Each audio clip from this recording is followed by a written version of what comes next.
नमस्कार, मैं रविश कुमार। बेशरम रंग की दीपिका ने गौरव के क्षण की घोषणा कर दी। ऑस्कर में तेलुगु फिल्म आरआर का एक गाना पुरस्कृत हुआ है, नाटू नाटू। सीबीआई और ईडी को इससे सबक सीखने की ज़रूरत है और ओरिजिनल होने की बहुत ज़रूरत है। इन दोनों पर आरोप लगते रहे हैं कि केंद्र सरकार के इशारे पर ये दोनों एजेंसियां विपक्ष के दफ्तरों में, उनके रिश्तेदारों के घरों में नाटू नाटू करती रहती हैं। इसलिए दोनों एजेंसियों के प्रमुखों को इसका गाना सुनना चाहिए और अपने दम पर काम करके दिखाना चाहिए। कभी कभी मेघालय, कभी कभी कर्नाटका, मध्य प्रदेश और अदानी समूह के दफ्तरों में भी चले जाना चाहिए, ताकि लगे कि हमारी जांच एजेंसियां भी ओरिजिनल है, नाटू नाटू की तरह। मौलिकता के लिए इस गाने को इनाम मिला है। ये बहुत बड़ी बात है। ये बहुत बड़ी बात है कि इस गाने को मौलिकता के लिए, ओरिजिनल होने के लिए बेस्ट गाने का अवार्ड मिला है ऑस्कर में। सीबीआई और ईडी को अब समझने की ज़रूरत है कि किसी दूसरे के इशारे पर नाचो नाचो अब बंद कर देना चाहिए। और विश्वसनीयता हासिल करने के लिए सबसे पहला काम है कि सूत्रों के हवाले से की जा रही रिपोर्टिंग पर लगाम लगानी चाहिए। इस पर उनका बस नहीं है, लेकिन जब भी सूत्रों के हवाले से कोई दावे किए जा रहे हैं, तब ईडी और सीबीआई को आगे आकर सही तथ्यों की जानकारी देनी चाहिए। और जब इतना बड़ा छापा पड़ रहा है, तो कम से कम प्रेस रिलीज जारी कर, प्रेस कॉन्फ्रेंस कर, ये बताना चाहिए कि क्या क्या हुआ है, ताकि हमारे आपके पास जवाबदेही की वो आवाज़ सुरक्षित रहे जिसमें ये दावा किया गया है, और अदालतों में हम उसकी जांच कर सकें कि जो दावा किया गया है उसे साबित करने के लिए किस तरह के सबूत जमा किए गए हैं। अब एक सूत्र है, एक पत्रकार का एक सूत्र से संपर्क हो सकता है, लेकिन ये कैसा सूत्र है जिससे सारे पत्रकारों के संपर्क हैं और सारे चैनलों पर करीब करीब एक जैसी खबरें चलती हैं सूत्रों के हवाले से और सारी डिटेल के साथ चलती है। जबकि ईडी या सीबीआई कई बार पूरी तरह से प्रेस कॉन्फ्रेंस भी नहीं करती है, बताती भी नहीं है कि क्या मिला है, नहीं मिला है। इसलिए इनकी जवाबदेही तय करने का वक्त आ गया है। सूत्र जो संपादक बने हुए हैं, उनसे सावधान रहने का वक्त आया है। पिछले दिनों लालू प्रसाद यादव और उनकी बेटियों के यहाँ छापे पड़े, 24 ठिकानों पर छापे पड़े। तेजस्वी यादव और उनकी गर्भवती पत्नी के यहाँ भी छापा पड़ा। यह खबर सार्वजनिक थी क्योंकि इनके घरों के बाहर कैमरे लगे थे। तब कोई तुक ही नहीं बनता कि छापे में क्या मिला इसकी सूचना सूत्रों के हवाले से दी जाए या ट्वीट में 2-4 लाइन लिखकर दी जाए। ऐसा लगता है कि कोई ख़ास तरह से कवरेज करवाना चाहता है। इनके पास ठोस सबूत नहीं है, इसलिए सामने नहीं आना चाहते हैं। तो समय आ गया है कि ऐसे छापों के वक्त सभी जानकारी रखने वाले सूत्र महोदय को सामने लाया जाए और उन्हें मीडिया और देश की जनता के सामने हाजिर किया जाए। जिस तरह से राष्ट्रीय जनता दल अपने ट्विटर हैंडल से जांच एजेंसियों के दावों को, मीडिया की रिपोर्ट में किए गए दावों को रिजेक्ट कर रहा है, चुनौती दे रहा है, उसके बाद भी अगर ये जांच एजेंसियां सामने आकर सही तथ्य नहीं रखती हैं या उन तथ्यों की पुष्टि नहीं करती हैं, तो ये बहुत दुखद है। क्या कर सकते हैं? जिस घटना का इतना मीडिया कवरेज हुआ है या करवाया गया है कि छापे के समय ये मिल गया, वो मिल गया, वो कितना सही है हम सबको जानने का हक है। अदालतों में ये मामला बहुत लंबा चलता है, कई साल लग जाते हैं। जिस मामले में छापे पड़े हैं वो मामला खुद 2017 में प्रकाश में आया था और अभी तक छापे वगैरह वगैरह में ही सारी बातें और ख़बरों में ही सारी बातें घूम रही हैं। 11 मार्च की शाम ईडी ने ट्वीट किया कि ज़मीन के बदले नौकरी घोटाले के संदर्भ में 24 ठिकानों पर छापे मारे गए हैं। 1 करोड़ की राशि मिली है, $1900 की विदेशी मुद्रा मिली है, 540 ग्राम सोने का सिक्का मिला है और 1.5 किलो के जेवर मिले हैं। और इन छापों से अवैध तरीके से कमाई गई करीब 600 करोड़ की संपत्ति का अब तक पता चला है। ईडी के इस ट्वीट में बहुत कम जानकारी है। मतलब इस ट्वीट से पता नहीं चलता कि 24 ठिकानों पर छापे पड़े हैं तो 1 करोड़ कैश कहां से मिला, कितना कितना मिला, किस बेटी के घर से कितना मिला और इसका संबंध ज़मीन के बदले नौकरी घोटाले से कैसे है। 1.5 किलो सोने की ज्वेलरी मिली है, जेवर मिले हैं। 3 बेटियों और एक गर्भवती बहू के यहाँ छापा पड़ा है। तो ये ज्वेलरी, ये जो जेवरात हैं, क्या बहुत ज़्यादा हैं और ये किसके हैं, किसके कितने हैं? सरकार वैसे हिंदी प्रेम में डूबे होने का दावा करती है, हिंदी खूब बोलती है, लेकिन ईडी ने अपनी ये जानकारी अंग्रेज़ी में ट्वीट कर दी। ये हिंदी में भी सूचना दी जा सकती थी ताकि अनुवाद में किसी से कोई गलती ना हो। इस बार राजद और तेजस्वी यादव ने ईडी को सार्वजनिक रूप से चुनौती दी है कि जो दावे किए जा रहे हैं उससे संबंधित जो भी पंचनामा बना है उसे सार्वजनिक कीजिए। कहीं भी छापा पड़ता है तो जिन चीज़ों को बरामद करने का दावा किया जाता है उनकी एक सूची बनती है और दोनों पक्ष उस पर दस्तखत करते हैं कि आप हमारे घर से ये चीज़ें लेकर जा रहे हैं। इसे पंचनामा कहते हैं। अब जब इतनी बातें हो रही हैं मीडिया में तो वो पंचनामा क्यों नहीं सार्वजनिक किया जाता है, या फिर जो ये सूत्र है उसे क्यों नहीं गुप्त रखा जाता है, ताकि वो सारी बातें मीडिया को ना बताता फिरे। पता तो चले कि ये सूत्र बैठता कहाँ है, ईडी के भीतर बैठता है या किसी और कार्यालय में बैठता है या किसी और के साथ चलता है। ऑल्ट न्यूज के पत्रकार अभिषेक ने ट्वीट कर दिया कि इससे ज्यादा पैसा तो भाजपा सांसद गिरिराज सिंह के घर चोरी करने वाले चोर के पास बरामद हुआ। चोर ने कबूला कि बरामद बैग में पड़ा 1,14,00,000 नगद, $600 सोने के आभूषण गिरिराज सिंह के घर से उसने चोरी की, जबकि गिरिराज सिंह ने मात्र 50,000 रुपए चोरी की शिकायत दर्ज कराई। इस ट्वीट को तेजस्वी यादव ने रीट्वीट कर दिया है। कर्नाटका में भी एक बीजेपी के विधायक के बेटे के घर से नोटों के बंडल बरामद हुए। अखबारों में यह तस्वीर छपी। कम से कम पार्टी के नेता ही बेटे जी के घर चले जाते, छापे मारते और जो भी नोट है ले आते, पार्टी फंड में जमा कर देते। इस पैसे से पार्टी अपने कार्यकर्ताओं को ही कुछ पैसा दे देती, आर्थिक मदद दे देती। बहुत सारे गरीब कार्यकर्ता काम कर रहे होते हैं किसी भी राजनीतिक दल में। लालू यादव की एक बेटी और दामाद सिंगापुर में रहते हैं, तो उस हिसाब से $1900 का मिलना क्या ये बहुत बड़ी राशि है? इसका जवाब तभी मिलेगा जब प्रेस कॉन्फ्रेंस में ईडी या सीबीआई के अधिकारी सामने होंगे और इन तथ्यों पर सवाल पूछे जाएंगे, जवाब आएगा। क्यों ये इतनी बड़ी बात है? क्या ये बहुत बड़ी राशि है $1900 का मिलना? और इसका किस तरह से जमीन के बदले नौकरी घोटाले से संबंधित है? क्या लोग डॉलर में पैसा दे रहे थे, या जो पैसा कथित तौर पर देने का दावा किया जा रहा है उसे डॉलर में बदला जा रहा था? तो कहां से बदला जा रहा था? ये सारे सवाल हैं जिसके जवाब दिए जाने चाहिए। इसके बारे में भी कहीं कोई विस्तृत जानकारी नहीं है। ईडी के ट्वीट को समाचार एजेंसी एएनआई ट्वीट करती है और उसके ट्वीट को तेजस्वी यादव रीट्वीट करते हैं। लिखते हैं कि भाजपा सरकार द्वारा सूत्रों के हवाले से इधर उधर की भ्रामक अफवाह फैलाने अथवा खबर प्लांट करवाने के बजाय रेड के बाद हस्ताक्षर किए जाने वाले पंचनामे सीजर लिस्ट की सूची ही सार्वजनिक कर देनी चाहिए। अगर हम इसे सार्वजनिक कर देंगे तो इन बेचारे नेताओं की क्या इज्जत रहेगी? सोच लो। ये तेजस्वी लिख रहे हैं आगे कि याद करिए 2017 में भी कथित 8,000 करोड़ का लेन देन, हजारों करोड़ का मॉल, सैकड़ों संपत्तियां। अभी चंद महीने पहले गुरुग्राम में अरबों का व्हाइटलैंड कंपनी का अर्बन क्यूब मॉल भी मिला था। भाजपाई अब कथित 600 करोड़ का नया हिसाब लाने से पहले अपने सूत्रों को पुराने का तो हिसाब दे देते। राजद ने भी अपने ट्विटर हैंडल से ट्वीट किया है कि बीजेपी वाले अपने कथित फर्जी सूत्रों से सीजर लिस्ट सार्वजनिक नहीं करवाएंगे, क्योंकि ऐसा करने से ये लोग बेनकाब हो जाएंगे। तेजस्वी के इस ट्वीट के बाद अब पंचनामा सार्वजनिक कर देना चाहिए। वैसे ईडी के प्रमुख को सेवा विस्तार मिला है, इसे सुप्रीम कोर्ट में चुनौती दी गई है। कोर्ट में कोर्ट के मित्र ने कहा है कि गैर कानूनी रूप से सेवा विस्तार दिया गया है। अब बहुत ज़रूरी है कि इस मामले का फैसला जल्दी आ जाए, ताकि हम सब जान सकें कि कोर्ट मित्र ने कोर्ट को जो बताया है वो कितना सही है, ताकि हमारे संदेहों को मजबूती मिले कि जो व्यक्ति शीर्ष पद पर बैठा है क्या वो गैर कानूनी तरीके से सेवा विस्तार लेकर बैठा है, और अगर वो खुद अपने मामले में गैर कानूनी तरीके अपना रहा है या उसे गैर कानूनी तरीके से सेवा विस्तार दिया जा रहा है, तो हम और आप क्यों उम्मीद करें कि इस ईडी ने जो विपक्ष के यहाँ छापों का दौर शुरू किया है वो सिर्फ और सिर्फ तथ्यों के आधार पर है, उसमें राजनीति नहीं है। ये सारी हेडलाइन 2017 के साल की हैं। उस समय की खबरों में दावे किए गए कि हजारों करोड़ का घपला सामने आया है।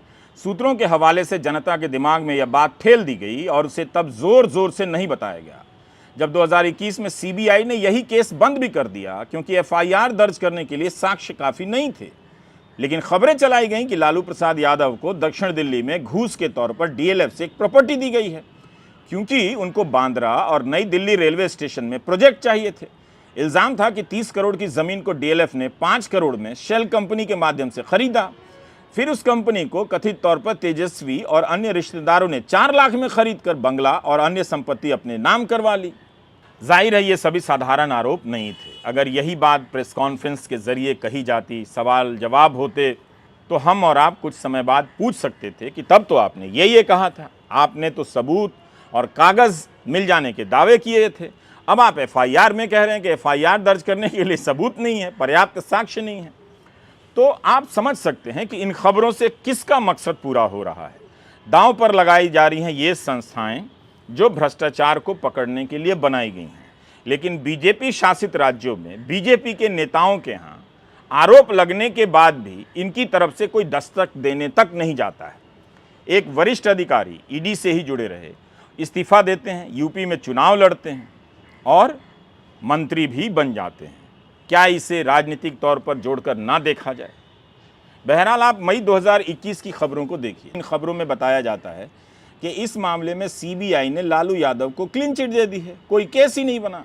जनवरी 2019 में ही एक दिल्ली कोर्ट ने तेजस्वी, लालू, राबड़ी को बेल दे दी, लेकिन जब राजद और जदयू एक साथ आए तब उसके 2 महीने बाद ही सीबीआई ने अपने स्पेशल कोर्ट से मांग की कि तेजस्वी की जमानत रद्द कर दी जाए। कोर्ट ने अक्टूबर 2022 में वो अर्जी खारिज कर दी। फिर दिसंबर 2022 में खबरें मिलती हैं कि लालू के खिलाफ सीबीआई पुराना केस वापस खोल रही है।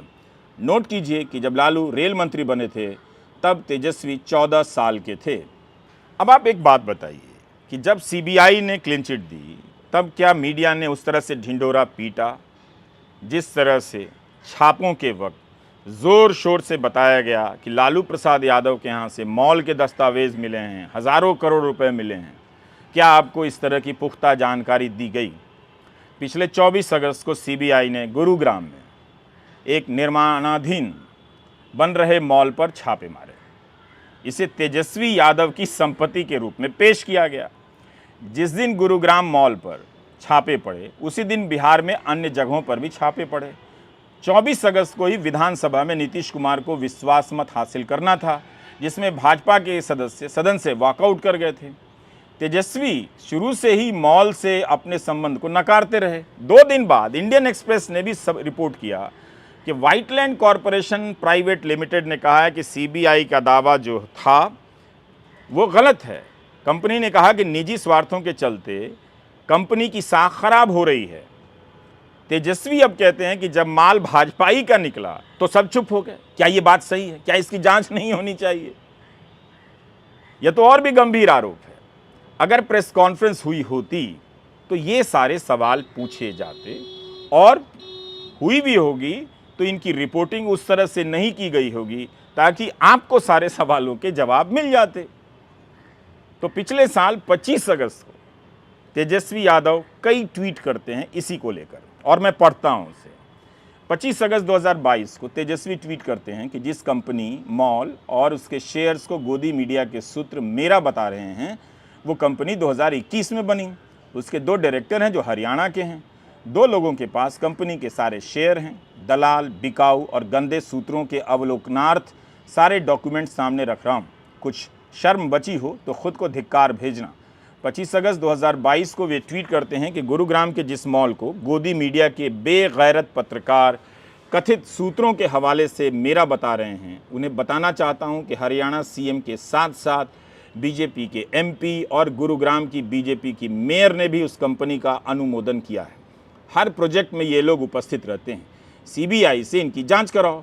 25 अगस्त 2022 को तेजस्वी एक और ट्वीट करते हैं कि गोदी मीडिया अपने आकाओं के आदेश पर गुरुग्राम की व्हाइटलैंड कंपनी के जिस मॉल को मेरा बता रही है उसका उद्घाटन व बखान हरियाणा के बीजेपी एमपी एवं मुख्यमंत्री मनोहर लाल खट्टर जी ने किया है। कंपनी के प्रमुख शेयर होल्डर नवदीप और डायरेक्टर्स के सीएम खट्टर के साथ मधुर संबंध हैं। अब करो उनकी सीबीआई जांच। 2 दिन बाद 27 अगस्त 2022 को तेजस्वी ट्वीट करते हैं कि 2 दिन पहले गुरुग्राम के जिस मॉल को सीबीआई और गोदी मीडिया मेरा बता रहे थे उनकी पोल खुलने के बाद जब उस मॉल में हरियाणा के मुख्यमंत्री, बीजेपी सांसद, नेताओं की संलिप्तता सामने आई, तब जाकर व्हाइटलैंड कंपनी कह रही है कि तेजस्वी का इस कंपनी और मॉल से कोई संबंध नहीं था, ना है। तो राष्ट्रीय जनता दल और विपक्ष के नेता इस तरह के कई उदाहरण देकर आरोप लगा रहे हैं कि ईडी, सीबीआई केवल विपक्षी राज्यों में छापे मारती है और सूत्रों के हवाले से बढ़ा चढ़ाकर दावे किए जाते हैं। भाजपा सरकारों के कई मामले सामने आए मगर वहां ईडी या सीबीआई हाथ डालने से संकोच करती है। अब अदानी समूह को ही लीजिए, कितने गंभीर आरोप लगे। मॉरिशस में शेल कंपनियों के जरिए निवेश करने के आरोप लगाए, क्या ईडी के प्रमुख साहब जहाज़ पकड़कर मॉरिशस गए? क्या उनकी टीम मॉरिशस गई पता लगाने के लिए? क्या आप ये सब जानते हैं? पिछले साल तेजस्वी यादव ने अपने फेसबुक पेज पर लिखा था कि भाजपा की कुछ पीआर कंपनियां जिन्होंने चैनल, पोर्टल और अखबार के नाम पर पंजीकरण करा रखा है, वो जानबूझकर ऐसी खबरें चलाते हैं ताकि लोगों तक झूठी खबरें पहुंचाकर विपक्षी नेताओं का चरित्र हनन तथा जनता को गुमराह किया जा सके। जब सच्चाई सामने आती है तो अधिकांश गोदी मीडिया उस सच्ची खबर को दरकिनार कर देती है तथा कुछ उसे किसी कोने में एक छोटी सी खबर के रूप में छाप देते हैं कि रिपोर्ट गलत थी। आपने देखा कि तमिलनाडु में बिहारी मजदूरों की पिटाई हो रही है, इसे लेकर किस तरह से भ्रम फैलाया गया। दोनों राज्यों की पुलिस ने दावा किया है कि फर्जी वीडियो बनाए गए, दवा की दुकान से मलहम पट्टी लाकर कलाकारों को जुटाया गया और जख्मी होने के लिए उन्हें तैयार कर दिया गया ताकि वे दिखें कि उनके साथ मार पिटाई हुई है। इस हद तक खेल चल रहा है ताकि आपके भीतर झूठ को भर दिया जाए और आप सच समझने, सुनने और देखने की क्षमता हमेशा के लिए खो दें। ये सब चल रहा है। तो इन संदर्भों में तेजस्वी यादव की ये सारे आरोप बहुत गलत नहीं लगते हैं। खासकर गुरुग्राम को लेकर जिस तरह के दावे किए गए थे, रिपोर्टिंग की गई थी, उस संदर्भ में हम और आप ये बात जायज़ तरीके से पूछ सकते हैं कि ईडी और सीबीआई को एक विस्तृत प्रेस कॉन्फ्रेंस करनी चाहिए, सभी तथ्यों की जानकारी देनी चाहिए कि $1900 किसके हैं, 540 ग्राम का सिक्का किसका है, ये ज़्यादा होता है, कम होता है, कितना होता है, बताइए किस किस का है, किसके घर से क्या दस्तावेज़ मिला है, कितना कैश मिला है, ये भी बताइए, ताकि किसी प्रकार का भ्रम मीडिया में ना फैले। ये इसलिए कीजिए कि गोदी मीडिया, इसको कभी ऑस्कर नहीं मिलने वाला है। क्यों नहीं मिलेगा? क्योंकि ये भी खुद किसी दूसरे के इशारे पर नाटू नाटू करता है। जब तक आप ओरिजिनल नाचो नाचो नहीं करेंगे, आपको कहीं भी सम्मान मिलने वाला नहीं है। भले ही आप अपने ठेके से अपने लोगों को जुटाकर कोई सम्मान का लेन देन करते रहें, मगर उनकी क्या प्रतिष्ठा है ये आप दर्शक जानते हैं। अब आपको एक उदाहरण देना चाहता हूँ। आबकारी मामले में दिल्ली सरकार से जुड़े और आम आदमी पार्टी से जुड़े नेताओं से पूछताछ हो रही थी। अनाप शनाप दावे किए जाने लगे, लेकिन हुआ क्या? आबकारी मामले में गिरफ्तार विजय नायर ने अदालत से कहा कि जांच एजेंसियां संवेदनशील जानकारियां मीडिया को लीक कर रही हैं, इससे अभियुक्त के अधिकार का हनन हो रहा है। तब जाकर कोर्ट ने नवंबर 2022 में सीबीआई, ईडी से कहा कि सारी प्रेस रिलीज रिकॉर्ड पर लाइए। अदालत ने कहा कि जो आधिकारिक बयान है उसे देखेगी और फिर मिलाएगी कि टीवी चैनलों पर जो चला है वो किस हद तक सही है। अगर कल्पना के आधार पर रिपोर्टिंग हो रही है तो ये हमारे लिए भी चिंता की बात है। तब ईडी के वकील ने अदालत को बताया था कि एजेंसी ने मामले के संबंध में कोई प्रेस विज्ञप्ति जारी नहीं की है। उन्होंने यह भी कहा था कि कोई भी प्रसारण ईडी द्वारा प्रसारकों को दी गई या प्रकट की गई किसी भी जानकारी पर आधारित नहीं था। ये सारी जानकारी हमने लाइव लॉ से ली है। जस्टिस यशवंत वर्मा ने कहा कि समाचार चैनलों द्वारा प्रसारित और किसी भी जांच एजेंसियों द्वारा प्रदान की गई जानकारी के बीच कोई संबंध नहीं है। साथ ही रिपब्लिक टीवी, इंडिया टुडे, जी न्यूज और टाइम्स नाउ समेत अन्य चैनलों को नोटिस भी जारी किया गया। जस्टिस वर्मा ने national broadcasting and digital standards authority (NBDSA) को डांट लगाते हुए कहा कि यदि स्वनियमन केवल दिखावा है तो हमें आपको भंग क्यों नहीं करना चाहिए। NBDSA को यह जांच करने और रिकॉर्ड पर रखने का निर्देश भी दिया कि क्या चैनलों की रिपोर्टिंग प्रसारण के संबंध में निर्धारित दिशा निर्देशों के अनुपालन में थी। तो इस आधार पर तेजस्वी का यह सवाल जायज बनता है कि इतने दावे किए जा रहे हैं, इससे बेहतर है कि पंचनामे में जो भी दर्ज किया गया है उसे ही सार्वजनिक कर दिया जाए। सर, जांच एजेंसी पर फिर सवाल खड़े हो रहे हैं। और ईडी का अब आप बताइए ना, तो हम आपको बता दिए 17 में हुआ तब फिर क्या हुआ, अब 5 साल के बाद फिर हो रहा है और सब कुछ हो गया तो क्या हुआ, अच्छा है नहीं उस समय हुआ था। केसीआर की बेटी कविता को हम क्या बोले, एक आदमी का नाम ले लेंगे तो बिना मतलब बेचारे फिर कई चीज बोलते रहेंगे। अब हम हमारे लिए उचित नहीं है हम उनका नाम ले ले कि उन्हीं से जरा पूछिए कि क्या बात हुई थी, लेकिन हम नाम ले लेंगे बेचारे का तो ऐसे ही पीछे किए हुए रोज बोलना पड़ता है ना, उन लोगों को रोज बोलना पड़ता है। क्या आप जानते हैं कि 2019 से 2021 के बीच ट्रायल कोर्ट ने 11 बार सुनवाई टाली है लालू यादव के केस में, 11 बार। बेशक हर बार के अलग अलग कारण हो सकते हैं, किसी भी पक्ष की तरफ से हो सकते हैं, लेकिन जब हमने इससे संबंधित छपी हुई खबरों को खंगालना शुरू किया तो कई चीज़ें मिली जो हम बताना चाहते हैं। अगस्त 2022 की एक खबर मिली, इकोनॉमिक टाइम्स के राघव ओहरी की रिपोर्ट है। इसमें कहा गया है कि सीबीआई चाहती है कि IRCTC होटल स्कैम मामले में तेजी से ट्रायल हो। इस मामले में लालू यादव, राबड़ी देवी, तेजस्वी यादव और अन्य 11 लोगों के नाम सीबीआई की चार्जशीट में दर्ज हैं। जुलाई 2017 में केस दर्ज हुआ, अप्रैल 2018 में चार्जशीट दायर हुई। जुलाई 2018 में एक स्पेशल सीबीआई कोर्ट ने चार्जशीट का संज्ञान लिया। इसके 4 साल बाद अगस्त 2022 की रिपोर्ट में राघव ओहरी लिखते हैं कि 4 साल बीत गए मगर आरोप तय करने के लिए बहस नहीं हो सकी। आरोप तय करने के लिए बहस 4 साल तक शुरू नहीं होती, ये हालत है। अगस्त 2022 में सीबीआई ने हाई कोर्ट से अपील की कि ट्रायल कोर्ट में बहस शुरू करने की अनुमति दी जाए। तो देखिए कि लालू यादव पर सीबीआई ने आरोप लगाया कि उन्होंने चाणक्य और सुजाता होटल के मालिकों के साथ मिलकर अपनी एक फ्रंट कंपनी के माध्यम से डील की। राजद का एक और काम हो गया है इन दिनों, हर खबर का खंडन करना और सवाल करना। छापे भी झेलो और गोदी मीडिया के झूठ का पर्दाफाश भी करो, बाकी जनता की आवाज़ कब उठानी है उसे भूल जाओ। न्यूज़ 24 ने ट्वीट कर दिया कि तेजस्वी ने 150 करोड़ का घर महज 4 लाख में खरीदा, छापेमारी के बाद ईडी का दावा। इस पर राजद ने ट्वीट कर दिया कि इसके सार्वजनिक दस्तावेज पेश किए जाएं जहां यह लिखा है कि किसी मकान की खरीद महज 4 लाख में हुई है। दूसरा, आज से 15-20 वर्ष पूर्व किसी मकान की कीमत और आज की कीमत एक जैसी ही रहती है क्या? तीसरा, मकान खरीदा जाता है, घर नहीं। ये अंतर जो बीवी छोड़ देते हैं उन्हें नहीं पता होता है। राष्ट्रीय जनता दल और उप मुख्यमंत्री तेजस्वी यादव ने छापे को लेकर छापी जा रही खबरों को चुनौती न दी होती तो आज ईडी की तरफ से सफाई नहीं आती। इस प्रेस रिलीज में ईडी ने पिछले केस का पूरा ब्यौरा लिखा है और 11 मार्च को जो ट्वीट किया था उसे थोड़ा और विस्तार से बताया है। यह बहुत जरूरी है कि ईडी के अधिकारी कम से कम छापों को लेकर जवाब दे रहें। 350 करोड़ की अचल संपत्ति खरीदे जाने की बात है जब लालू प्रसाद यादव रेल मंत्री थे और 250 करोड़ की बेनामी संपत्ति बताई गई है। कई मामलों में मनी लॉन्ड्रिंग के संकेत मिले हैं जिनकी जांच हो रही है। आप विस्तार से ईडी की यह प्रतिक्रिया पढ़ सकते हैं। क्या यही जानकारी ईडी की तरफ से पहले नहीं दी जा सकती थी? सवाल है कि सूत्रों के हवाले से छप रही इन खबरों का क्या किया जाए। अगर ये सारी बातें गंभीर हैं, सही हैं, तो ये अधिकारी अपने चेहरे के साथ, अपने नाम के साथ मीडिया के सामने क्यों नहीं आते हैं और क्यों नहीं सारी बातें ऑन रिकॉर्ड रखते हैं? आज कांग्रेस ने कई राज्यों में राजभवन तक मार्च किया है। अदानी समूह पर जो आरोप लगे हैं उनकी जांच की मांग को लेकर विपक्ष सड़क पर है मगर खबरों में विपक्ष नहीं है। कांग्रेस पूछ रही है कि मोदी सरकार क्यों चुप है। कांग्रेस ने प्रधानमंत्री से 78 सवाल पूछे हैं। हर दिन कांग्रेस सवालों की कड़ी जारी करती है जिसके जवाब तक नहीं आते। जब सरकार से पूछा जाता है तब जवाब नहीं आता।